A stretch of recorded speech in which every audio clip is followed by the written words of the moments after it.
Hello, I'm Chris, and today I'm here to talk to you about United Front Games' Sleeping Dogs, published by Square Enix. Releasing in Europe for the PlayStation 3, Xbox 360 and PC on August 17, 2012, again for the PlayStation 4 and Xbox One on October 10, 2014, and again for the Mac OS worldwide on March 31, 2016, Sleeping Dogs has enjoyed several waves of re-releases over the years. Not quite to the level of Grand Theft Auto 5 or The Elder Scrolls 5 Skyrim, but at the very least enough to keep itself alive and well in circulation. The story of how Sleeping Dogs itself came to be is rather interesting, and any reviewer worth their salt would be remiss if they weren't to talk about it. So, in a vain attempt to be worth my own salt, I'm going to talk about it. Originally, Sleeping Dogs was going to be the hypothetical true crime Hong Kong, the third entry in the aforementioned true crime series, developed at the time by Luxoflux and published by the people's forever favourite, Activision. However, presumably due to the middling performance of the first two true crime games, the project was shelved sometime into the development of the third title, which at this point was being developed by the studio United Front Games. A few years later, in 2011, Square Enix rescued the project by buying it out, ditching the true crime label entirely and freeing Sleeping Dogs to be its own thing. Square Enix, the developer, tends to make fantastic games, but some proper wacky decisions as a publisher. Thankfully, this whole saga was definitely one of the more brilliant moves, as a courtesy of their actions here, they generously bestowed Sleeping Dogs upon the world for us to enjoy, even almost a decade later. I have personally played through and enthusiastically enjoyed Sleeping Dogs 4 whole times. I played through Sleeping Dogs on the PlayStation 3 in my childhood bedroom at my parents' house when it first released in 2012. I played through Sleeping Dogs on the Xbox One in a house near the centre of Cardiff whilst I was attending university in 2017. I played through Sleeping Dogs with my girlfriend on the PlayStation 4 shortly after we got together properly for the first time in 2019, and I played through Sleeping Dogs on my gaming PC very recently in the corner of the living room of the house that we now share. Sleeping Dogs is a game that's been with me for a very long time, and, as has just dawned on me upon writing this section, neatly checkpointed rather important phases of my life, so it's a real privilege to be sitting here talking about it again today. Taking place amongst the rain-slicked, neon-lit urban sprawl of the magnificent city of Hong Kong, Sleeping Dogs sets itself apart very clearly with its own distinct identity. Divided into 4 distinct areas that are doled out fast and loose to the player over the roughly 15 to 20 hour story campaign, Hong Kong presents itself as your playground, a fantastic location to commit and solve lots of crimes. Whilst rather a rare setting for the story of a more interactive medium, Hong Kong itself is no stranger to being the backdrop of good storytelling, particularly when it comes to the silver screen. For the sake of this review, I decided to dive headfirst back into some classic Hong Kong cinema to really immerse myself in the genre. I've watched dozens of Cantonese films from the late 1970s to the early 2000s over the last 4 years, and I've decided to revisit some of my favourites. Speaking of which, some of my favourites are Dragons Forever, Skinny Tiger Fatty Dragon, and Kung Fu Hustle. Sleeping Dogs presents itself as a marvellous tribute to these classic Hong Kong films, embracing many of the tropes found in these movies, alongside some bonus costumes that the more astute Hong Kong movie enjoyer may recognise. But seriously, if you take one thing away from this video, just know that Hong Kong cinema rules. Watch more foreign films. Okay, there's more than Marvel out there. Of course, anybody's dog could put together the idea that the outstanding martial art focused combat of Sleeping Dogs references the all-time greats, such as Bruce Lee or Jackie Chan. But I would also suggest that Sleeping Dogs makes a deeper cut into the tropes of Hong Kong cinema. I'll do my best to identify them as they come up over the course of this review.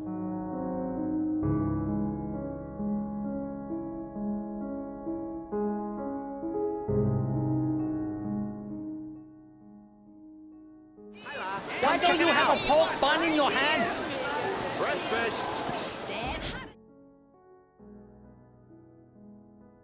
The story of Sleeping Dogs is told via a series of individual missions dotted around the large city of Hong Kong. The two primary icons are the green shield and the blue folder. Missions represented by the green shield are the bulk of the main story, telling Wei Shen's tale as he becomes a man more and more embroiled in the underworld, being pulled from both sides as he questions his allegiances to the Hong Kong police force, wondering just how far into the Sun On Yee triad he should delve, and just how high in the ranks he can or should go. The blue folders are more standard police investigations and are very interesting, despite not being directly tied to the main story. You'll investigate several different crimes, ranging from serial killing to human trafficking and even organ harvesting. I should mention at this point that Sleeping Dogs certainly doesn't feel the need to shy away from some very dark themes. Returning to the meat and potatoes of the game, the main story follows the events of an undercover police officer working for the Hong Kong Police Department, Wei Shen, a man tasked with infiltrating one of Hong Kong's most notorious triads, the Sun On Yee. Throughout the 15 to 20 hour campaign, Wei Shen and you, the player, will get to know and perhaps even start to like some of the main movers and shakers in Hong Kong's seedy underbelly. However, it really is quite personal for Wei Shen, having grown up with several of the Sun On Yee members in a region called Old Prosperity, and losing his sister to a drug addiction, which had begun when she was associating herself with members of this very same triad. Wei Shen, up until this point, has already had a rather difficult time. He never really had a father figure, as mentioned in his police file, making him all the more vulnerable to manipulation from within the triad. He, his mother and his sister had moved from Hong Kong to the United States at some point several years before, to help his sister in particular start afresh. Sadly, old habits die hard, and she succumbed to her drug addiction at some point before the events of the game began. His mother, unable to handle this, kills herself shortly thereafter. They are mentioned in passing here and there throughout the game, but the only time you'll see them is in a small family photo that Wei Shen keeps next to his bed in his first apartment back in Hong Kong. During his time in the United States, Wei Shen develops a taste for law enforcement, becoming an officer of the San Francisco Police Department. His career as an officer continues as he moves back to Hong Kong by himself, kick-starting the events of Sleeping Dogs, as he reacquaints himself with many of the people he grew up with, now firmly in the grips of the Triad's influence. By the way, did you know that Wei Shen is 28 years old during the events of Sleeping Dogs? I didn't know that, and it messed me up because, as of right now, I'm also 28 years old. It reminded me of an interaction with a colleague that I had when I first started my 3-year stint at a coffee shop in September 2018. We'd just closed for the day and we were in the middle of completing our closing tasks. He was cashing up the tills and I was somewhere else behind the bar, pottering around for things to tidy. Now, this was a fella from the Welsh Valleys, which I do believe tends to be one of the more plain-spoken areas of the United Kingdom. He turned to me and asked me, "So, how old are you then, but?" I replied, 23, which was the correct answer at the time. At which point, he didn't even try and hide his shocked expression, simply uttering in that oh-so-blunt Valleys manner, "Kin hell, mate, you've had a hard life, haven't you?" I'll be honest, that stuck with me. In much the same way that my own face clearly betrayed me with the appearance of someone older in years, I would argue that Wei Shen has had a hard life too. Significantly harder than me, in fact. Not that it's a competition, of course, but if it was, I've never seen him fall off a skateboard. Speaking of Wei Shen and his difficult life over the course of the plot of Sleeping Dogs, there is a direct comparison to be made to the Hong Kong series of films Infernal Affairs. Much like Sleeping Dogs, Infernal Affairs sees its own protagonist, Lau Kin Ming, infiltrate a hostile organisation and struggle with all that it entails. Unlike Sleeping Dogs, however, Lau is a low-level gangster infiltrating the Hong Kong Police Department, holding up a mirror to the character of Wei Shen and the story of Sleeping Dogs. Besides the obvious comparisons to be made there, I wanted to bring up Infernal Affairs because of a particular quote that it opens with. Infernal Affairs opens with a line of scripture, taken from the Nirvana Sutra, verse 19, which reads, "The worst of the 8 hells is called continuous hell. It has the meaning of continuous suffering, thus the name. On a similar note, the film ends with the line, "He who is in continuous hell never dies. Longevity is a big hardship in continuous hell." Indeed, much like Infernal Affairs, Sleeping Dogs is quite literally a series of very unfortunate events for Wei Shen, having already lived through several devastating and life-changing happenings prior to the game even taking place. This is a man who never had a father figure, lost his sister and mother, and now finds himself torn between old criminal friends and a mostly unsympathetic, somewhat questionable police force. Whenever Wei Shen actually bonds with somebody within the Triad and tries his best to protect them, tragedy finds its way to each and every one of them. He finds himself in his own version of this continuous hell, as he stumbles from one thing to the next, unrelenting, without a moment's peace. Even his dreams, which intermittently dot the storyline as you're occasionally encouraged to go to bed, simply present themselves as audial flashbacks as Wei Shen remembers the events that he's just recently experienced. Anything happens to me, you look after our people, okay? Get Peggy out of here. Winston! She doesn't deserve this. No! In summary, beneath its gruff, neon-soaked and action-packed exterior, Sleeping Dogs tells the melancholy story of a man all too familiar with tragedy, still struggling to find his place in the world. I've spoken a little about the background and the tone of the story now, but what of the narrative contained within the game itself? It's excellent. I do think that the story of Sleeping Dogs will even work in a live-action adaptation. Despite going undercover being an all too familiar trope in storytelling, Sleeping Dogs does it very well, with enough of its own original spin on it to make it one of the best examples of the genre, particularly when compared to other video games. Over the course of the campaign, Wei Shen has many different parts to play within the Sun On Yi. Starting out as a glorified grunt, his first real assignment is simply to collect protection money from the local vendors in the night market.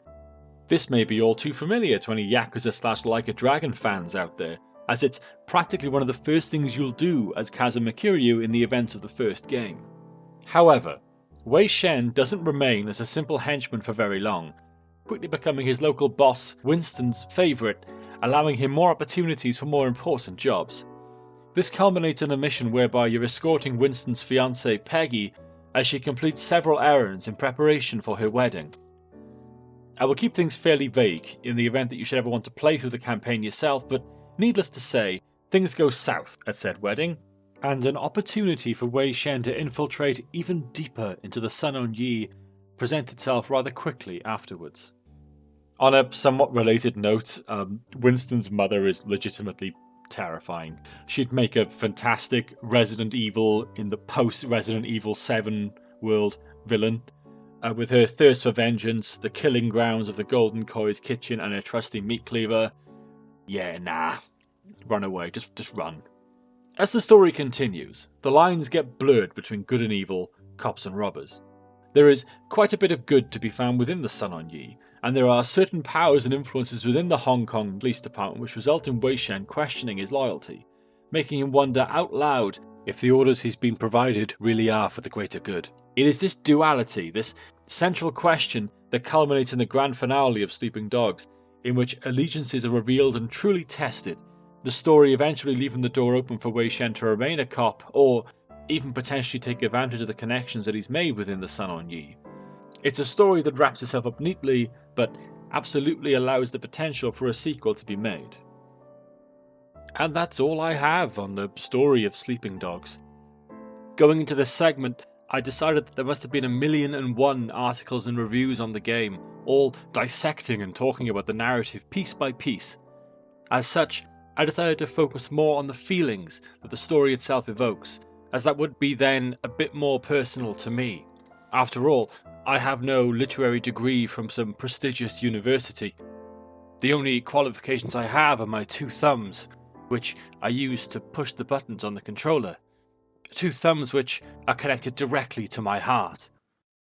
I'll be honest, that line amused me way too much. I was walking the dog and that line just came to me and I was like, okay, I don't care how dumb that is. That's hilarious. I've got to use that. But I would hope that by talking at some length about the emotions and feelings that Sleeping Dogs evoked within me, it would encourage you, the reader, to think about the effect that it had on you too. I hope that I've been able to achieve that in some small way. I'm very new to writing in-depth pieces on actual narratives, but I thank you for bearing with me as I search for my own method and style. With all that said, it's time to talk about the gameplay. A man who never eats pork buns is never a whole man. Hey, man! Being an open world title, the main story only takes up a certain slice of the gameplay flavoured pie. No, I don't know what gameplay flavoured pie would taste like. For the purposes of this review, let's just say it tastes like a pork bun. As I have previously mentioned in an earlier segment, the city of Hong Kong is your playground, with many things to do other than simply beelining the main story on every occasion. The map presented to you isn't fantastically large, but that's not necessarily a bad thing whatsoever. Indeed, as a true believer in the Yakuza / Like a Dragon games and their design philosophy, I would always argue that map density is a much bigger deal than size when it comes to making a good video game. Hong Kong is bigger than, say, Kamurocho, but still small enough that you never have to travel particularly far to find the next mission, activity, or collectible. Personally, I'm a big fan of the fact that it's set in Hong Kong at all. It's a fairly rare setting for a video game, particularly of this type. Its dense urban sprawl frames the action nicely. You'll find that there's always so much going on, whether it's the inhabitants themselves or even just the architecture. The choice of city alone gives Sleeping Dogs a completely unique identity when compared to the dozens upon dozens of similar open-world games based around more Western influences. Despite all being set in the same city, Hong Kong still offers a diversity of zones. There are 4 unique areas: North Point, Central, Aberdeen, and Kennedy Town, which are introduced to you over the course of the adventure. My personal favourite area is actually none of these, but Victoria Peak, a series of narrow, winding mountain roads which connect many of the zones together. Driving down these roads, particularly in some of the street racing activities, can sometimes feel like you're playing a video game adaptation of Initial D, which I certainly appreciate as a talk racing fan. Or, for a more Hong Kong specific example, is reminiscent of the 1995 Jackie Chan movie Thunderbolt. Regardless, I have my own personal attachment to Hong Kong that makes the game feel a little bit more special for me now too. I've never been, though fully intend to, but despite this, it is a city that has made quite an impact on my life, and a positive one at that. In the autumn of 2018, I met my girlfriend for the first time. We went on 3 dates together, and to be honest, by date number 2, I'd already come to the realization that, yeah, it just felt right, that I could really get used to this. However, shortly after our 3rd date, she had to go away for a few months. You see, her family is originally from Hong Kong, so she would be heading back there to visit her father. We would have to go from just 3 dates to a long-distance relationship rather abruptly, which is quite the commitment for so early on. It was a particularly long 3 months, especially as it was over the Christmas period, and I worked a job that got particularly nasty over the Christmas period. But the following March she returned, and we've been together ever since. I do think that the initial test for us, having to wait those 3 months while she was away, got us off to a very strong start. I really hope to travel to Hong Kong with her one day and see the place for myself. Needless to say, of course, the first game we ever played to completion together was Sleeping Dogs. What's so remarkable about Hong Kong as a setting is how utterly vertical everything is. There's no way to fly around in Sleeping Dogs, no planes or helicopters to hijack or anything, so you'll continually be moving throughout this urban jungle with gigantic skyscrapers towering over you. The sheer level of detail that has gone into the world is astounding, with every street, storefront and building giving off the appearance of being filled with life. Certain storefronts and stalls are actually interactable too, providing Wei Shen with consumable buffs, including the infamous pork bun, which will increase his stats or abilities for a short time. Of course, it's not just the world itself, but also the people in it, and Sleeping Dogs delivers in this regard too. Hong Kong is packed to the brim with traffic, pedestrians, and ne'er-do-wells, making the city feel alive. Some of these people will also provide you with things to do. Isn't that nice? For example, gangs of hoodlums, thugs and vandals that tend to loiter frequently and conveniently beneath every security camera are very often tied to drug-busting missions. On the occasion of stumbling upon one of these gaggles of numpties, Wei Shen promptly beats the snot out of them, before hacking into the local security camera, utilising a minigame that's basically a numerical version of 2021 hit mobile craze, Wordle. After this, Wei Shen will mosey on over back to his nearest apartment and view the live footage through his ever-improving televisions. For some reason, the thugs will come waddling on back and commence a drug deal. Spotting the supplier isn't difficult. Pro tip, it's usually the fella in the nice suit and the comically apparent suitcase.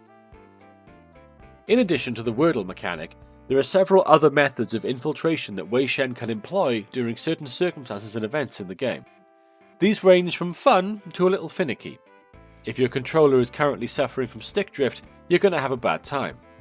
The lockpicking is pretty interesting, however, and reminds me of a certain other game. Another game which, despite not being Skyrim, falls under the Elder Scrolls umbrella. Stop right there, criminal scum! This is just one of many examples of various activities that can be located in Hong Kong, ranging from various combat challenges to police missions to karaoke. The karaoke is great. You get cheered on by an adorable little green hippo mascot thing. You can make him happy. But I do want to make a special mention of the street racing. It's great.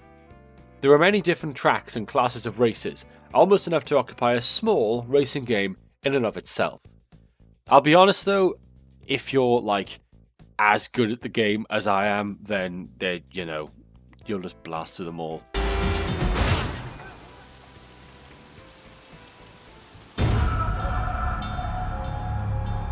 Also, you can go on dates with women.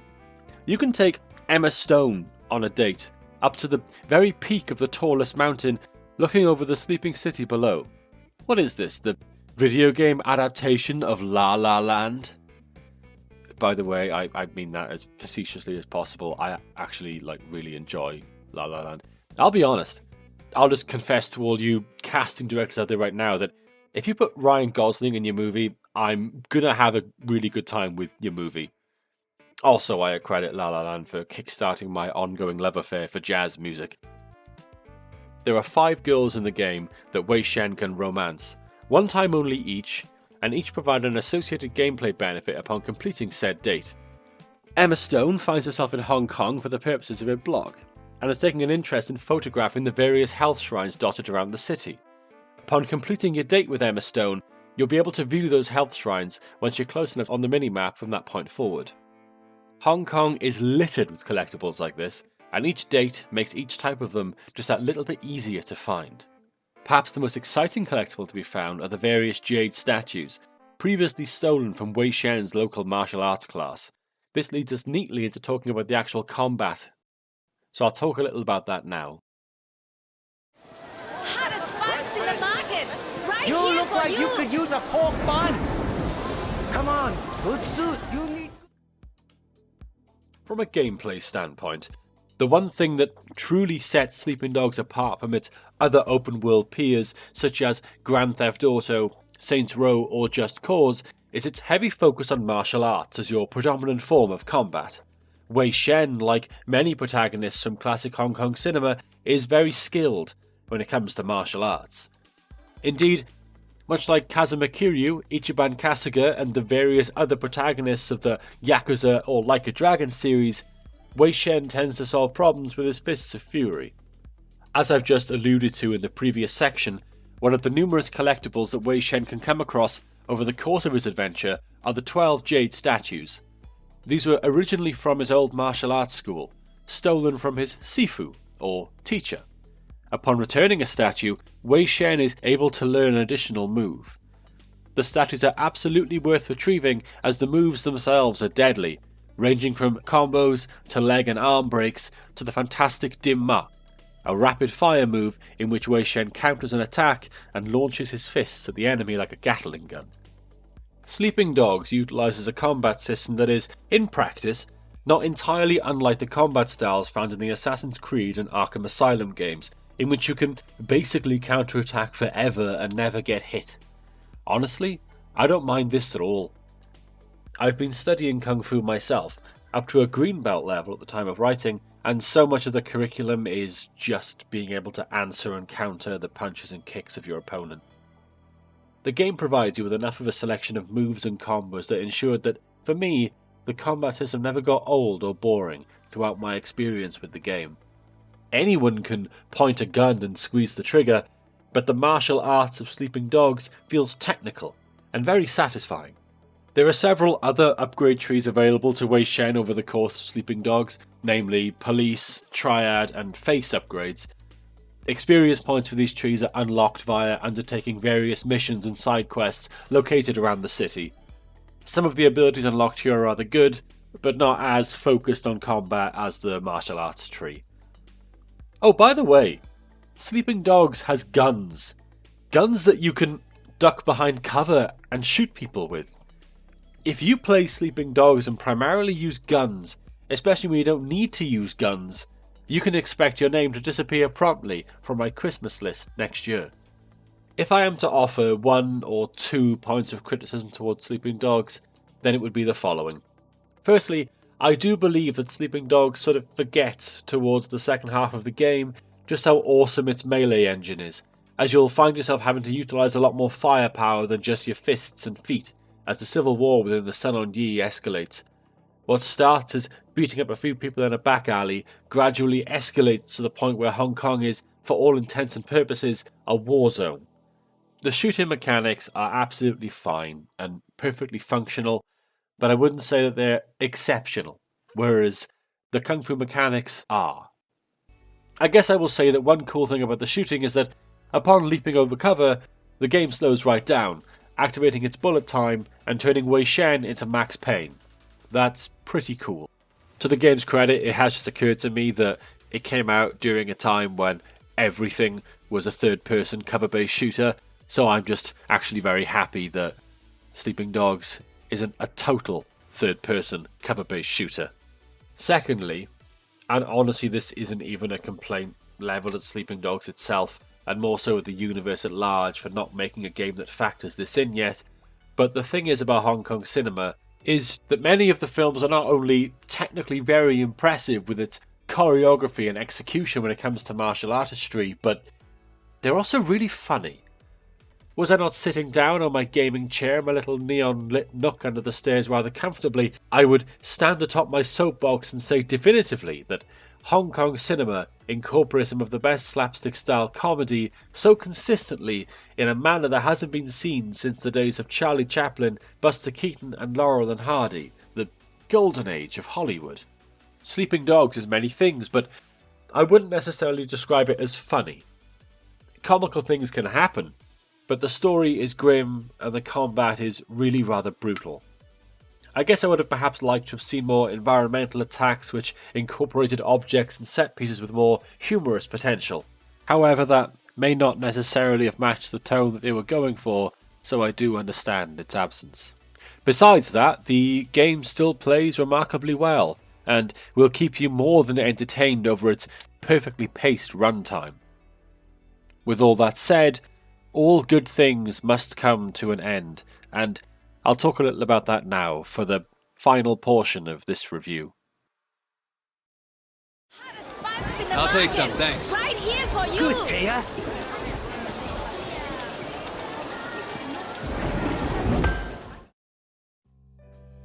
Once completing the excellent storyline that Sleeping Dogs has to offer, thankfully, the fun doesn't end there.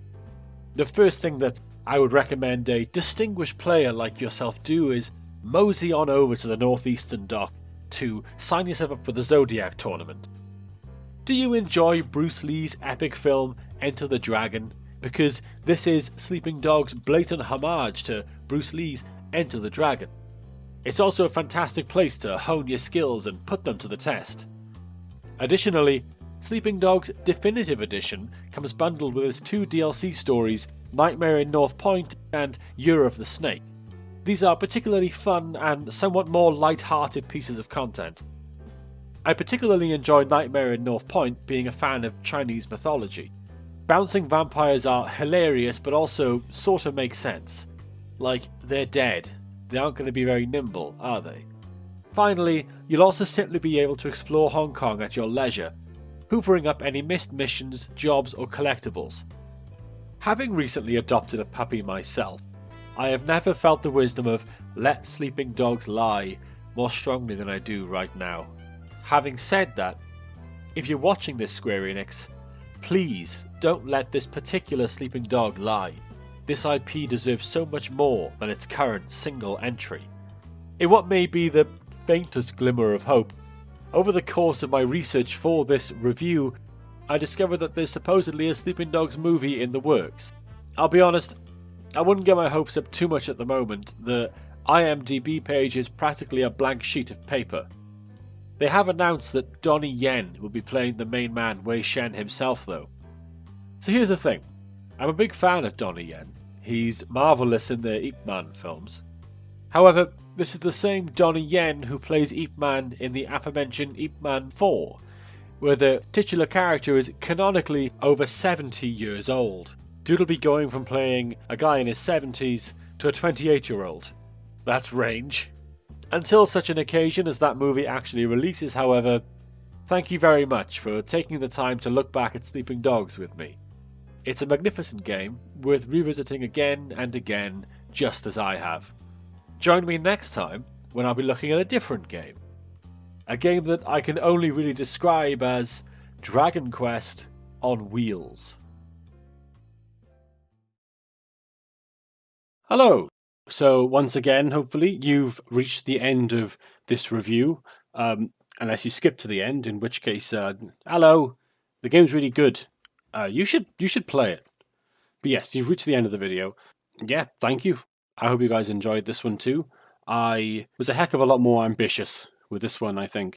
The first one, my Unreal Tournament video, was very much just like a proof of concept, whereas with this one I really wanted to try and make a statement with it, like, this is what I want to do, budget and video editing software experience allowing, but I hope it turned out okay. I'm a lot happier with this one. Just throwing on some additional Sleeping Dogs Year of the Snake footage, it seemed fairly relevant considering the time of year I'm releasing this in, although of course it's the Year of the Rabbit in 2023. Happy Lunar New Year to those of you watching this who may be celebrating that. Belated, of course, unfortunately. But yeah, I'll try and keep this briefer than last time, and considering I'm already a minute in, that's not going very well at all. So I'll basically just throw all of my links in the description. All I'll say is if you enjoyed sitting there for half an hour, having me quote the Buddha at you, feel free to mosey on down to that like button, the comment section, or the subscribe button, although of course I probably won't be quoting the Buddha again for a little while, not on camera anyway. And I'll just mention my Ko-fi page in case you wanted to support me that way. A heck of a lot more work went into this one, I think. The editing suite, the little like preview at the bottom is just hilarious. It's just an absolute rainbow of colours. I can only apologise for the fact I sound full of a cold again.